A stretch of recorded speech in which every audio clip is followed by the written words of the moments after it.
Hola, bienvenidos todos a este podcast de ANCAM. El día de hoy vamos a hablar acerca de la salud cardiovascular en los pacientes con cáncer de próstata en este marco de cardio-oncología. Bueno, pues soy la doctora Montserrat Carrillo, soy coordinadora del capítulo de cardio-oncología de ANCAM y es un gusto para mí tener el día de hoy de invitados en este podcast a la doctora Julie Rebolina. Ella es oncóloga médica, experta en el diagnóstico y tratamiento del cáncer genitourinario, y al doctor Abelardo Flores, que bueno, él es cardiólogo, rehabilitador, experto en rehabilitación cardio-oncológica. Bienvenidos. Muchas gracias por la invitación. Y bueno, es importante tomar en cuenta, ¿no?, que sabemos perfectamente en la actualidad que el cáncer y la enfermedad cardiovascular comparten diferentes factores de riesgo en común, ¿no? Y tenemos una alta prevalencia de ambas enfermedades. Entonces, hablando acerca de la importancia que tiene el cuidado de la salud cardiovascular en los pacientes con cáncer de próstata, bueno, pues podemos, ¿no?, hablar acerca de la alta prevalencia que tiene este cáncer en la población mexicana. Pues justamente creo que lo que mencionas es importante. El cáncer de próstata es el principal cáncer que existe en el hombre y aquí en México y a nivel mundial. Tiene una alta incidencia y no necesariamente alta letalidad. Generalmente ocupa el 5º lugar a nivel mexicano en términos de letalidad en hombres o de cáncer en general. Es muy interesante porque la mediana de aparición del cáncer de próstata o de diagnóstico es más o menos hacia los 65 años, es decir, que se anticipa una población con al menos 1 de cada 3 tiene comorbilidades importantes y dentro de ellas las más relevantes van a ser las cardiovasculares, incluyendo diabetes, hipertensión y eventos cardíacos previos que hayan tenido. Entonces hace bastante complejo para mí como oncóloga médica el hecho de iniciar un tratamiento donde están altamente ligados a riesgo cardiovascular. Se estima más o menos que el 80% de la población con cáncer de próstata pueda tener un fallecimiento o muerte no relacionada a cáncer.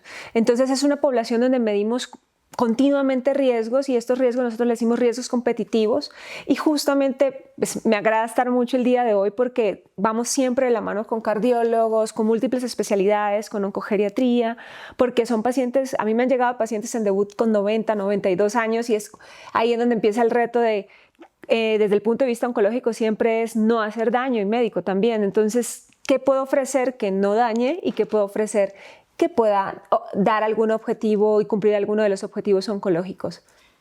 Claro, y es importante recalcar esto que comentas, Julie.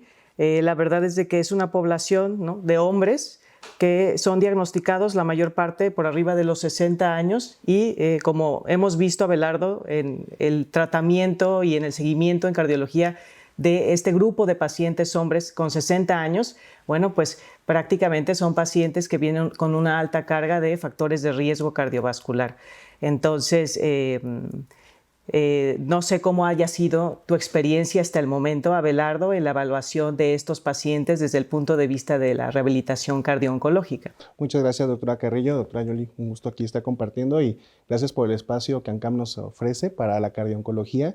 Y bueno, sí, podemos tomar muchas perspectivas de eso y yo creo que la cardio-oncología, que es muy nueva, está en pañales para los cardiólogos, pues hay una serie de acciones que tenemos que tener en cuenta y seguro lo vamos a estar comentando.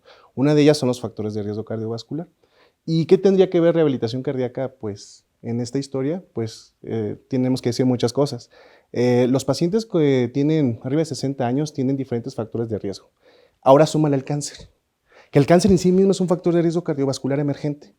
Entonces, si en México, es la fórmula perfecta, si en México las personas mueren por enfermedad cardiovascular, que es el número 1, y el número 3 es el cáncer, ahora combínalos.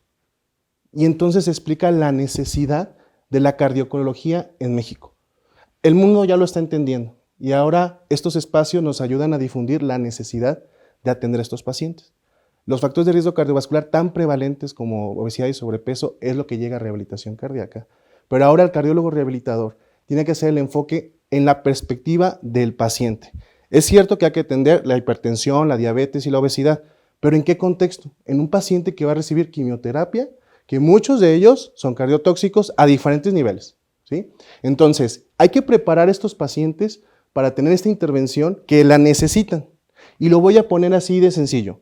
Si nosotros nos preparamos para una cirugía, es decir, un paciente desnutrido, un paciente descontrolado de hipertensión arterial, que esto lo entendemos los cardiólogos así, en nuestras evaluaciones preparatorias, ¿por qué no preparamos a los pacientes que tienen un problema oncológico a sus tratamientos de quimioterapia y radioterapia, entendiendo que es esencial que lo reciban? Y obviamente de la mano de los especialistas en oncología que toman las mejores decisiones para sus pacientes, pero que deben estar acompañados de los cardiólogos y en este caso de medicina preventiva y rehabilitación cardíaca para la preparación de estos pacientes a sus tratamientos. Y uno de los pasos más, el primer paso es identificar la historia de vida o la historia cardiovascular, que son los factores de riesgo cardiovascular. Y eso es lo que hacemos, que este paciente entre en metas terapéuticas para que esté listo y en las mejores condiciones para recibir sus tratamientos de forma oportuna. Y qué importante es esta evaluación cardiovascular entonces, y es precisamente el objetivo de estas charlas, de traer estos temas sobre la mesa, ¿no? Qué importante es la comunicación que podemos llegar a tener entre cardiólogos y oncólogos para el cuidado óptimo multidisciplinario de estos pacientes. Comentaba Julie también, ¿no? Obviamente sabemos que los pacientes con cáncer de próstata frecuentemente tienen que recibir esta terapia de privación androgénica, ¿no? Y a veces los cardiólogos no sabemos perfectamente todos los tratamientos que los pacientes con cáncer reciben, pero bueno, hablando de pacientes con cáncer de próstata, la verdad es de que en la cardiología a todos nos va a tocar atender a un paciente que tenga esta neoplasia. ¿Qué nos puedes comentar acerca precisamente de esta terapia de privación androgénica? Pues justamente creo que es algo de las cosas más relevantes por platicar, porque no solo porque el cambio y la transformación en tratamientos respecto al cáncer de próstata que se ha venido dando en esta última década, sino porque pues, se sabe que el pilar fundamental para el tratamiento del cáncer de próstata, sea incluso en etapas tempranas o avanzadas, es la deprivación androgénica. ¿A qué se refiere eso? Básicamente a la deprivación de la función testicular, de la producción de testosterona, lo cual es igual a tener hipogonadismo. Entonces, el hipogonadismo creo que va a ser el principal factor aquí importante, además de algunos estados de hipercoagulabilidad que también se asocia al cáncer y esto para generar todas esas alteraciones metabólicas que podemos esperar en los pacientes.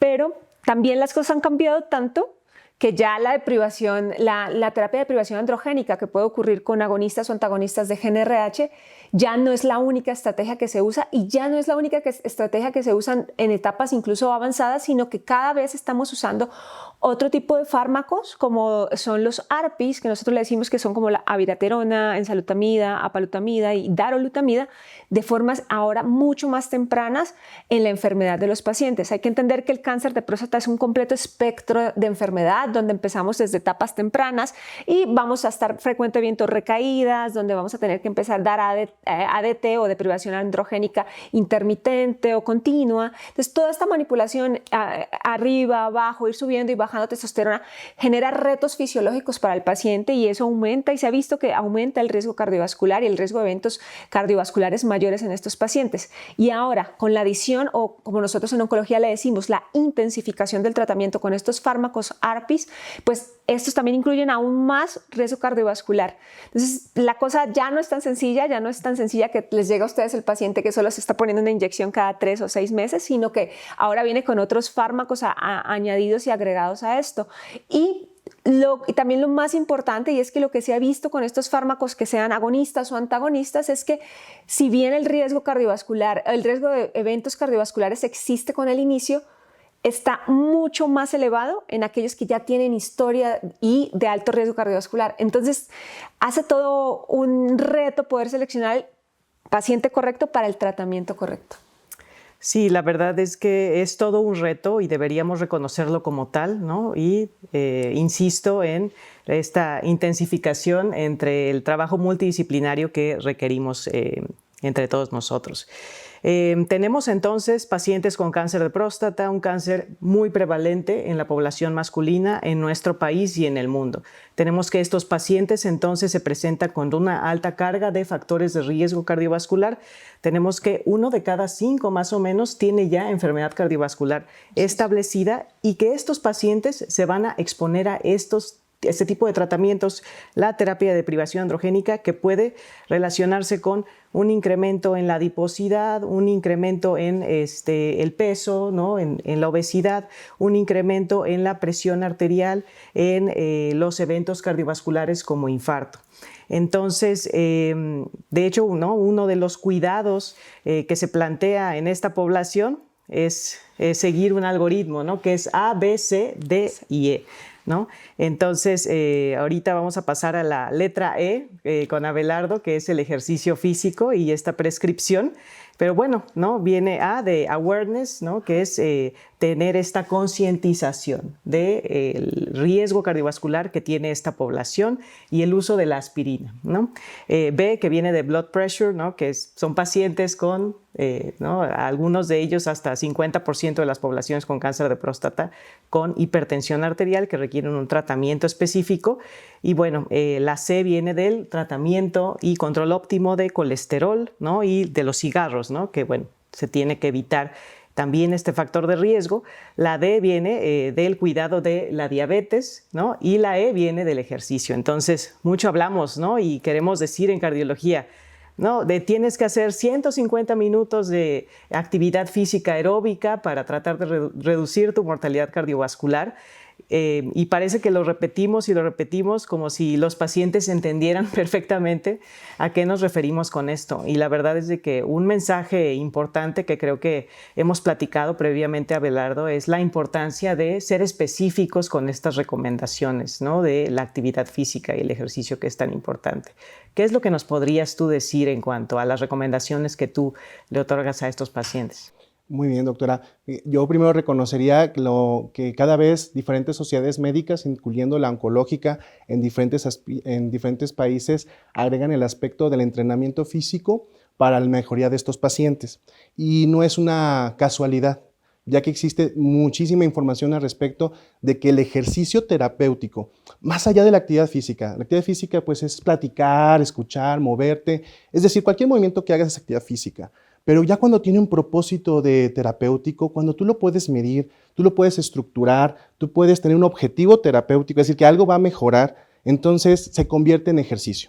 Y entonces ya tiene unas métricas de precisión que es importante al menos comentarla. Es cierto que 150 minutos te van a hacer muy bien, pero te van a hacer mejor todavía si llevamos una estructura de entrenamiento que permita que el paciente no termine con sarcopenia al término o durante su proceso de quimio-radioterapia, ¿sí? O simplemente un paciente que incrementa su capacidad aeróbica permite soportar tratamientos quirúrgicos que pueden ser, al inicio pueden ser algo pequeño planeado, pero a veces se descubre que es más extenso lo que se tiene que hacer. Entonces, la rehabilitación, la recuperación de los pacientes en el postquirúrgico el entrenamiento permite acortar la estancia hospitalaria de estos pacientes y obviamente sus complicaciones. Entonces, a eso me refería yo. Podemos preparar a los pacientes para su tratamiento de quimio, radioterapia, incluso quirúrgico. Tiene un paciente que se incrementa su capacidad aeróbica, un paciente que evita la pérdida de la masa muscular o la sarcopenia y no tenga que poner al oncólogo en esa encrucijada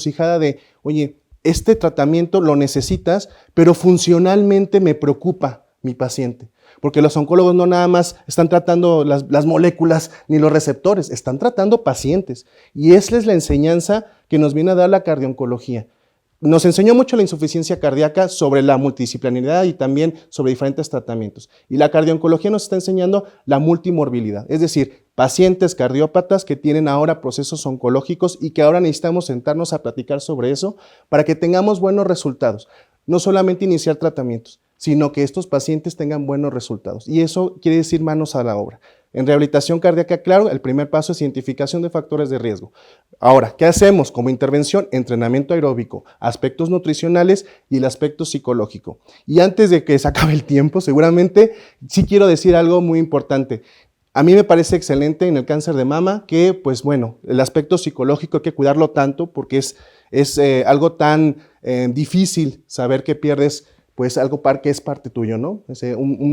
La mama, el seno, cuando está afectado y tendrá que utilizar una prótesis y bueno, creo que se ha hablado mucho de eso. Pero hablemos a lo que le cuesta a los hombres. También los hombres, decir que la privación de testosterona o decir también que, bueno, algo que es tu cuerpo y ahora saber que tenemos que hacer una cirugía porque necesitamos ayudarte con este problema. Entonces, el aspecto psicológico en los hombres quizás no se habla tanto, pero tenemos que decirlo. Y el acompañamiento, esto no debe de perderse en ningún momento. Entonces, rehabilitación cardiooncológica, sí al ejercicio, pero también a todo su tratamiento holístico, nutrición y el aspecto psicológico, porque queremos un paciente que regrese a su vida lo más normal posible. Sí, y precisamente este tipo de pláticas, este tipo de eventos que tienen el objetivo de difundir información médica de calidad, nos ayuda a abrir un poquito el panorama en este aspecto. Cuando nosotros en cardiología, ¿no? Quiero pensar que antes muchas veces nos llegaba un paciente con cáncer, bueno, podíamos decir, bueno, pero tiene cáncer, ¿no? Ya probablemente es un paciente que no va a vivir mucho tiempo, ¿no? Nos comentas tú, o sea, son pacientes, los pacientes con cáncer de próstata que probablemente van a sobrevivir mucho tiempo, incluso en etapas avanzadas, y es importante recalcar, ¿no? Que en la actualidad se sabe que muchos pacientes con cáncer de próstata detectados en etapas tempranas, ¿no? Sí, se ha evaluado esta mortalidad, ¿no? Finalmente por todas las causas, y la principal causa de muerte en estos pacientes pues, es la enfermedad cardiovascular. Quisiera tomar como puntos finales de esta plática sus consejos en cuanto a cómo mejorar el acercamiento entre oncólogos y cardiólogos para procurar pues, el mejor cuidado de estos pacientes. Pues definitivamente es complejo hacerlo, pero no imposible. Creo que cada vez más los oncólogos estamos más conscientes de que no podemos solos, que necesitamos apoyo por parte de ustedes como cardiólogos para poder abordar un paciente de estas características, sobre todo porque hay esquemas diversos de supresión hormonal, hay esquemas que pueden durar 6 meses y esos pues estamos un poco más tranquilos, esquemas de 2 años, de 3 años o indefinidos. Entonces, en definitiva, tener la conciencia de que no podemos solos, de que necesitamos apoyo de cardiología, que incluso para el solo cálculo del riesgo cardiovascular, tener un tratamiento óptimo, un tratamiento médico óptimo para evitar que tenga eventos durante los tratamientos. Estos tratamientos elevan la presión, estos tratamientos elevan el perfil de lípidos. Entonces, ir de la mano con ustedes para mí es esencial, especialmente en pacientes que se anticipan incluso en enfermedades avanzadas, media década o incluso un poco más de supervivencia. Entonces, necesitamos un acompañamiento. Cada vez creo que somos más conscientes, pero igual hago el llamado a todo el equipo de oncología que pueda observar este podcast y decirles que no estamos solos y que podemos contar con muchos cardiólogos ya cada vez más expertos y enfocados en cardio-oncología como para poder llevar de la mano y tener los mejores desenlaces oncológicos y de vida para nuestros pacientes. Muchas gracias. Bueno, igual hago la invitación a mis colegas cardiólogos a que se interesen en esta rama tan interesante de la cardio-oncología. Se vive en equipo, se vive para los pacientes, y cuando lo tienes así, el paciente es tu prioridad, entonces hacemos todo. Hacemos todo. No importa el ego ni las credenciales. Lo que nos importa en realidad es que el paciente le vaya mejor. Y entonces entendemos que tenemos que aportar lo que podemos hacer y nuestras mejores experiencias. Para los cardiólogos rehabilitadores, esto es un boom. Para nosotros es otra cosa. Los programas de rehabilitación cardíaca eran 4 a 6 semanas, mejor capacidad física, ándale, ya, a tu trabajo. Y ahora lo que estamos es romper el paradigma. No solamente vamos a ver que regresa a su trabajo, sino vamos viendo los tiempos de los pacientes. El tiempo de la quimio, el tiempo de la radioterapia, el tiempo de la cirugía, y el programa no se acaba nada más solamente cuando llegó la quimioterapia, sino hasta que el paciente ha terminado el proceso más de intensificación de su tratamiento para que ahora solamente viva la vigilancia o monitoreo. Entonces, para nosotros en rehabilitación cardíaca no solamente es cuidar el corazón, sino todo lo que está alrededor de él, y es hacer una coordinación muy fuerte con el oncólogo para saber qué es lo que podemos hacer. ¿Sí? Y eso sería mi mensaje final, y sobre todo invitarlos a que se acerquen a esta rama tan interesante. Bueno, agradezco enormemente, Abelardo, siempre a tu disposición. Yuli, de verdad, pues todo, no hay cardio-oncología sin oncología. Entonces, esperemos que hayan disfrutado mucho de esta charla, así como nosotros. Y bueno, solo reafirmar el compromiso de ANCAM con estos eventos de pues, alta calidad científica, ¿no? Alto rigor científico para la comunidad médica. Gracias. Gracias.